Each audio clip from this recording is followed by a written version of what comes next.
Deo gratias, soy Alessandro da Silva y el tema de hoy es referente a la música litúrgica, que es la música que forma parte de la Santa Misa, y para ello vamos a hablar desde cuándo existe, para qué sirve, cómo está regulada y sobre todo en cuanto a qué tipo de música, en qué momentos de la Santa Misa, qué instrumentos musicales y qué letras se pueden usar. Por ello vamos a iniciar mencionando desde cuándo existe la música litúrgica. Y es que el canto ha formado parte de la liturgia desde tiempos muy antiguos, y eso lo podemos ver a través de la Biblia, y particularmente en los evangelios. Nuestro Señor Jesucristo acudía a la sinagoga y era costumbre cantar los salmos en ese entonces. También vemos en el Evangelio de San Mateo que en la última cena cantaron los himnos del rito pascual antes de ir hacia el Monte de los Olivos. El canto en la Biblia está principalmente ejemplificado en los salmos, que es donde se da gloria a Dios, y llega a mencionarse de manera literal que se debe entonar el canto de alabanza, que se cante con júbilo, que se toque la arpa y la lira. Y cuando se habla de las maravillas del Señor, se menciona que debemos entonar un canto nuevo. Por lo general eran acompañados de instrumentos musicales y eran cantados en las celebraciones del pueblo judío, y fueron adaptados también por los primeros cristianos, al grado de que San Pablo menciona en su carta a los Efesios y a los Colosenses que debemos entonar himnos y cánticos inspirados para alabar al Señor. Todo esto, ¿para qué sirve la música litúrgica? Pues bueno, el canto expresa y pone voz a aquello que pensamos y sentimos, así como aquello que deseamos. Como ya hemos comentado en otro video, cada postura corporal en la liturgia tiene un momento y un significado. Para entender de qué nos sirve o qué significa el canto en la liturgia, debemos pensar que en la liturgia el canto tiene la función de expresar nuestra actitud ante Dios, y puede ser de alabanza, de petición o de agradecimiento. También con el canto reflejamos el sentido de comunidad, ya que pone de manifiesto plena y perfectamente el ser comunitario del culto cristiano que se da en la Santa Misa. Cantar en común nos une. Nuestra fe no es un solo asunto que sea personalmente nuestro, somos una comunidad y por eso cantamos en comunidad.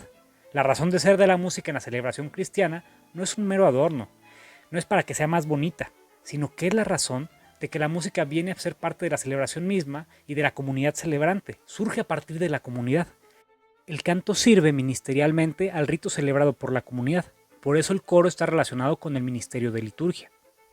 El coro es importante para la participación litúrgica del pueblo, en concreto guiando el canto de la gente que acude a misa.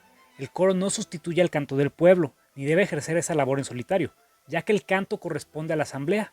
Se busca que el coro enriquezca y guíe el canto, embelleciendo la celebración y a su vez fomentando la solemnidad y contemplación del misterio de la Santa Misa. Y como ya vimos, el canto es parte esencial de la liturgia, pero debemos identificar en qué momentos de la misa puede entrar el canto para formar parte, y eso viene en la instrucción general del misal romano. Dentro de la misa hay dos tipos de canto. El primero es el que posee el mismo valor que el rito u oración que corresponden a ese momento particular de la misa, por lo que en ese caso las palabras del misal se pueden recitar solas o se pueden cantar. Por ejemplo, el Kyrie, o Señor ten piedad, el himno del Gloria, el salmo responsorial, la oración del Señor o Padre Nuestro, el Cordero de Dios o Agnus Dei, la aclamación de la anámesis que se dice después de la narración de la consagración, que es aquella en la que decimos: anunciamos tu muerte, proclamamos tu resurrección, ven Señor Jesús. El Sanctus o Santo y el Aleluya son un caso especial, ya que uno es una aclamación y el otro es un himno, y deben ser cantados, no recitados. En el caso del Cordero de Dios, la invocación acompaña la fracción del pan, por lo que la invocación Cordero de Dios que quitas el pecado del mundo, ten piedad de nosotros, puede repetirse desde 2 veces hasta las veces que sea necesario mientras dure el rito como tal, hasta que haya terminado el rito de la fracción del pan. La última vez se concluye con las palabras danos la paz. Y en todos los casos anteriores, el texto litúrgico que viene en el misal debe cantarse como está en los libros, sin alteraciones o posposiciones de palabras, sin repeticiones indebidas, sin separar sílabas y siempre con claridad para que puedan entenderlo los fieles, por lo que no se vale ponerse creativo y cambiarle la letra a los cantos. Así como el Cordero de Dios, hay otros cantos que acompañan algún rito, y esa será la segunda clasificación, en la que entran el canto de entrada, el del ofertorio, el canto de comunión y el canto de salida. En caso de que ni el coro ni los fieles entonen el canto de comunión o el canto de entrada, se dicen o se leen las antífonas que están propuestas en el misal en el momento oportuno. Y ya hemos visto que hay ciertas características que deben tener los cantos que se usan en la misa, por lo que se podría decir que la música litúrgica está regulada. Y eso se debe a que la música de la iglesia y la música profana ahora se compenetran, y podemos ser testigos en nuestros tiempos de misas temáticas o de espectáculo, Y un ejemplo infame fue la polémica misa Coldplay que hubo en Libero en Puebla en el 2017. En estas misas, el texto de la misa está subordinado a un tema, a una melodía que se apoya en la música profana y que puede ser una canción popular pegadiza. La apertura a la creatividad artística y a los motivos profanos implica un peligro para la liturgia, ya que en esos casos la música no surge de la oración, más bien se desliga de la liturgia y se convierte en un fin en sí misma, desvirtuando el significado de la música en la iglesia y desposeyendo a la liturgia de su verdadera esencia. Si creíamos que este era un problema nuevo del todo, pues no es así. Desde el Concilio de Trento en el siglo XVI se estableció la norma según la cual en la música litúrgica era prioritario el predominio de la palabra, y con ello se limitaba el uso de instrumentos y se establecía una clara diferencia entre la música profana y la música sacra. Y San Pío X llevó a cabo una segunda intervención respecto a la música y la liturgia en principios del siglo XX. De esas intervenciones podemos concluir que la música litúrgica cristiana tiene tres características que también resalta el mismo Concilio Vaticano II y que también nos menciona el Catecismo. Nos recuerda los momentos de la actuación del poder de Dios que son atestiguados por la Biblia y que están presentes en el culto. En la música litúrgica, basada en la fe bíblica, se da el primer lugar a la palabra, ya que el canto es una forma de predicación. La segunda característica es que la liturgia cristiana no está abierta a cualquier tipo de música. Exige un criterio en que se busca que estén en consonancia con la doctrina católica. Por tanto, debemos discernir correctamente qué nos inspira esa música. Recordemos las palabras de San Pablo a los Corintios, donde le recuerda que se puede discernir si se trata de inspiración del Espíritu Santo o de un espíritu maligno, por el hecho de que únicamente el Espíritu Santo nos mueve a decir Jesús es el Señor. Por último, la verdadera música litúrgica nos saca del aislamiento individual para introducirnos a la comunión de los santos, que abarca todos los tiempos y todos los lugares, haciendo que todos los bautizados proclamemos el mismo sentir para dar gloria a Dios, porque estamos unidos a través del bautismo y nos unimos a través de la liturgia. Existe un gran número de documentos escritos por especialistas y por doctores de la Iglesia Católica sobre la función de la música en la liturgia. El Catecismo de la Iglesia Católica, en la sección Canto y Música, nos dice que, como mencionamos ya al inicio del video, la música es un tesoro de valor inestimable y es parte integral de la liturgia solemne.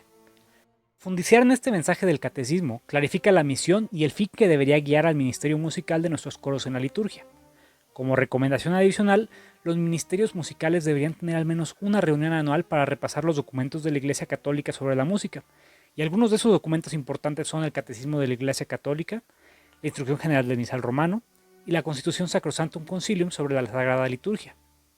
Ya se ha hablado de las características y funciones que cumple la música en la liturgia, pero dentro de la misma música litúrgica también hay géneros.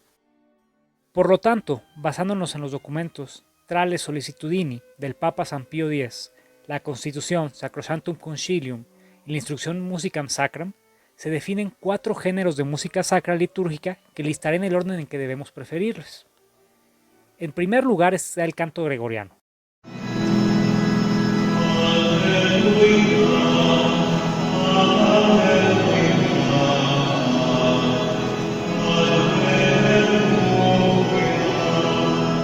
Que es considerado el género propio por excelencia de la Sagrada Liturgia. Recordemos que la voz humana es esencial en el canto litúrgico, por tanto se le prioriza sobre otros instrumentos. En segundo lugar está la polifonía sagrada, tanto la antigua como la moderna.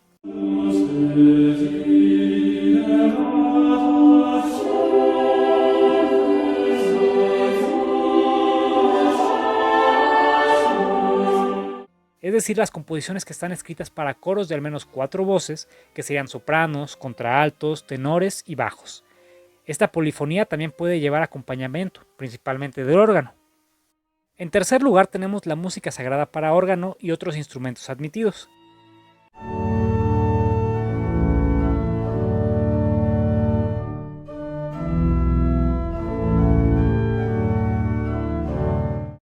En este caso se considera que el órgano es el instrumento musical idóneo para la Sagrada Liturgia, pero corresponde a cada conferencia episcopal el determinar qué otros instrumentos están admitidos para el culto. Y por último, el canto sagrado popular litúrgico y religioso. Gloria a Dios en el cielo y en la tierra paz a los hombres que ama el Señor. Es decir, las composiciones que se realizan para coros más modestos, que es el caso de la mayoría de nuestros coros parroquiales, y que tienen como base los textos litúrgicos o textos basados en la Sagrada Escritura y que en su interpretación utilizan diversas tradiciones musicales propias de cada pueblo, con el adecuado apego a la naturaleza propia de cada acción litúrgica. Y sabiendo todo esto, ¿qué consideraciones debemos tener al integrar el canto en la Santa Misa? Pues debemos leer y meditar las lecturas correspondientes a la liturgia del día para poder elegir cantos más adecuadamente. El catecismo nos dice que los textos designados del canto sagrado deben tomarse principalmente de la Sagrada Escritura. Cuando los cantos se seleccionan de acuerdo al mensaje de las lecturas de la liturgia, se cumple de una mejor manera la función de la música en la acción de la liturgia. Esto aplica principalmente al canto de entrada, al de comunión y al de salida, que son los que tenemos un poco más de flexibilidad. Debemos conocer la estructura de la liturgia y el calendario litúrgico, ya que en ciertos tiempos del año litúrgico se omiten partes de la misa y esto puede afectar la participación del coro. Por ejemplo, el himno del Gloria durante la Santa Misa se omite en tiempo de Adviento y de Cuaresma, o el Aleluya no se canta durante la Cuaresma y la Semana Santa.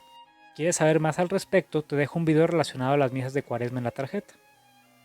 Y dentro de las mismas misas, cada canto tiene su momento durante la liturgia. Cuando seleccionamos los cantos considerando el lugar que ocupa la liturgia, podemos acentuar el carácter solemne de esta celebración, como lo indica el Catecismo y la Instrucción General del Misal Romano. Por ejemplo, el cántico durante la comunión puede ser un canto que invite a reflexionar mientras estamos con el encuentro con el Señor. Y sobre todo, que nos hable del gran misterio que encierra la Eucaristía. Otro punto a considerar es que al escogerse cantos que ya son conocidos por el pueblo, se facilita la participación de la asamblea que está celebrando, que es el objetivo básico del ministerio musical. Por tanto, es recomendable evitar que la mayoría de los cantos sean nuevos o desconocidos para el pueblo, como aquellos que también tienen muchos adornos y florituras en la entonación de la voz, ya que esto dificulta y en algunos casos de plano imposibilita que el pueblo pueda acompañar al coro. La mejor manera de hacer que el pueblo aprenda cantos nuevos es repitiendo el canto en varias ocasiones y compartir una copia de los cantos seleccionados siempre que no sea posible. Y a nosotros como pueblo que está celebrando la misa, debemos participar con nuestro canto en la medida que nos sea posible. Sobre todo, recordemos que más importante que el sonido de los instrumentos musicales, el instrumento más importante en la liturgia es la voz humana. La voz viva debe resonar en el templo, por lo que no es correcto poner música grabada. Y si bien ya hemos visto que el órgano y sus imitaciones como teclados y sintetizadores son instrumentos litúrgicos por excelencia, también pueden usarse otros instrumentos, como los instrumentos de cuerda frotada y de arco, como son los violines y el cello, o los de viento madera como las flautas. Pero hay otros que son considerados instrumentos antilitúrgicos, como los instrumentos de percusión, como los panderos, maracas y batería, o los instrumentos de viento metal, como las trompetas y el saxofón, o los de cuerda percutida, como el clavicordio y la pianola.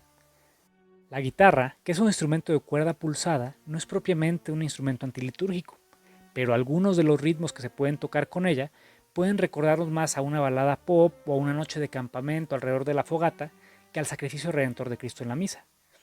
Y recordemos que los instrumentos musicales y su uso deben adaptarse a la celebración eucarística y no al revés. Entonces debemos buscar que con nuestra música se cumpla el objetivo principal de la misa, que es dar gloria a Dios de manera solemne.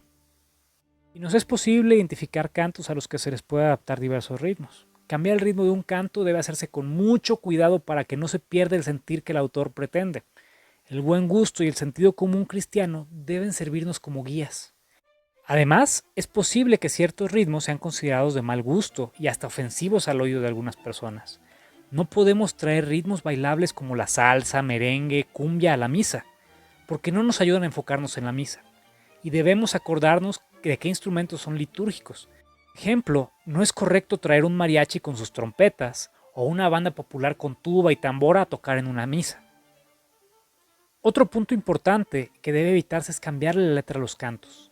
Los cantos aprobados para la liturgia tienen un valor evangelizador y cambiar la letra puede resultar en la pérdida de dicho valor.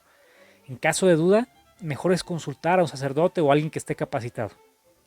La liturgia celebra a Cristo, que está presente en el sacrificio de la misa, en el sacerdote, en las especies eucarísticas, en los sacramentos. El ministerio musical facilita este encuentro del pueblo con Cristo. Por lo tanto, el punto más importante es evitar que el coro se convierta en un espectáculo y que opaque la razón de la liturgia. El coro no está en un concierto o en un show. El coro dirige al pueblo para celebrar a una sola voz. Debemos buscar dar gloria a Dios y alejarnos de dar culto a nuestro ego. Porque si en primer lugar pongo mis gustos personales, Estoy idolatrando mis gustos, quitándole el primer lugar a Dios en la Santa Misa. También hay que entender que no toda la música de temática católica es apta para la Santa Misa, ya que hay cantos que no fueron compuestos para la misa y no se ajustan a los momentos que plantea la instrucción general del misal romano. Así que no necesariamente porque el compositor sea católico, como Martín Valverde o Gesed, se puede decir que los coros pueden usar sus canciones para la misa en automático. También es un error grave cantar en la liturgia cantos que vayan en contra de los dogmas y de la doctrina de la Santa Iglesia Católica. En ocasiones hay cantos protestantes e incluso de música popular muy bonita dedicada al amor, a la paz, al prójimo, etc. Sin embargo, esas canciones no son apropiadas para la liturgia, por ser de origen protestante o de origen profano o mundano. Y esto incluye también las parodias o los covers de otras canciones, ya que aunque la letra pueda hacerse para que se adapte a la liturgia o que sea católica, la música no se hizo con esa intención y puede recordarnos a la versión original, lo cual no nos ayuda a meditar en los misterios de la misa. Un ejemplo de esto sería la de Saber que estarás, que está basada en una canción de Bob Dylan, o en su momento cuando se hizo la versión católica de Despacito. Es recomendable que los cantos sean escogidos de un cancionero debidamente aprobado por la Iglesia Católica o que provengan de una fuente de confianza. En caso de duda sobre el contenido litúrgico de un canto, es mejor consultar con el sacerdote o con alguna persona capacitada.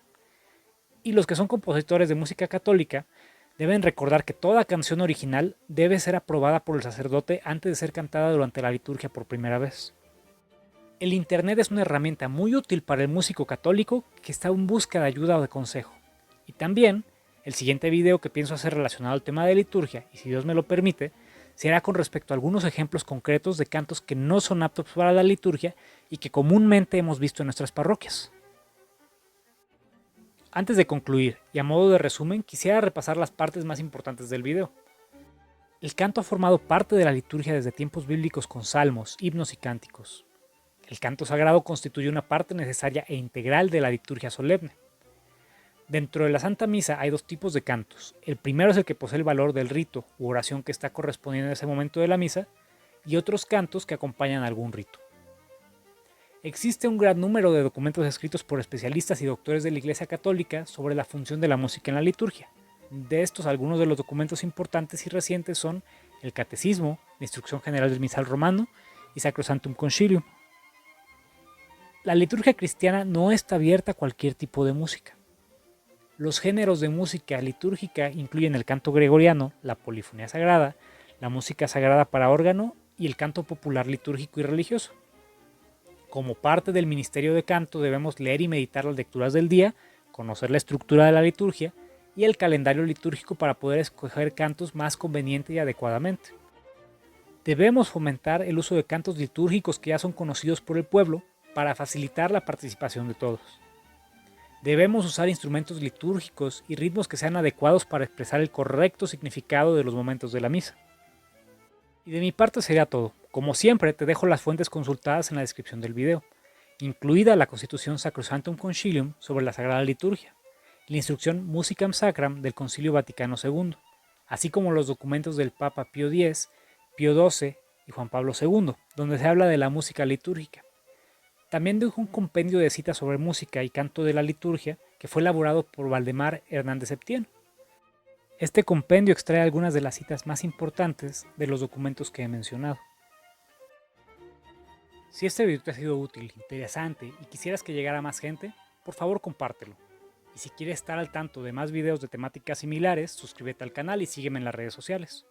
Y si hay algún tema en particular que te gustaría que se abordara, no olvides dejarlo en los comentarios. Se despide de ti Alessandro da Silva, recibe un fraternal abrazo en Cristo y que Dios te bendiga.